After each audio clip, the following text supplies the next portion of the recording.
500 रुपया का नोट पड़ा हो तो आपके पैरों में फेविकोल चिपक जाएगा, आगे नहीं बढ़ सकते। 500 का नोट आपको हिला देगा, आप ऐसे हो गए बार बार, और फिर आसपास देख के धीरे से उठा लो। 500 रुपया आपको आगे नहीं बढ़ने देगा। अगर 10-20 नोट 500 के पड़े हो और आसपास कोई हो ना, और आपको फिर उनको क्रॉस करना हो, निकल जाना हो वहां से, फिर आपकी परीक्षा होगी कि आप कितने बहादुर हो कि आप उनको रौंदते हुए निकल जाओ। उनका कोई महत्व ना हो, जैसे रद्दी कागज ऐसे तुम्हें, लेकिन ऐसा नहीं होगा। अगर एक कदम चलोगे, पीछे 500 का नोट है, आगे 2-4 नोट पड़े हैं, तो आसपास पहले दृष्टि जाएगी, कोई देख तो नहीं रहा है, फिर धीरे से उठा लेंगे।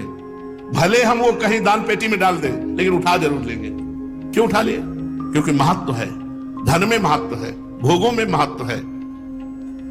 तो ये कहने की बात अलग है कि अरे भाई हमें स्वर्ग के सुख नहीं चाहिए, हमें मोक्ष नहीं चाहिए, हमें प्रेम चाहिए।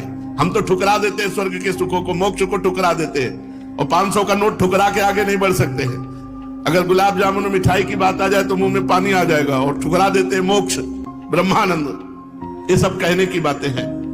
स्वर्ग के दिव्य दिव्य भोगों को ठुकरा सके ऐसा भगवत प्रेमी महात्मा ही केवल होता है। नहीं, एक अप्सरा उतर आती है तो बड़े बड़े ऋषि मुनि जो है ना भ्रष्ट हो जाते हैं, अपनी स्थिति से गिर जाते हैं। और मोक्ष सुख तो बहुत बड़ा सुख है, भगवान के प्रेमी जन उसे ठुकरा देते हैं।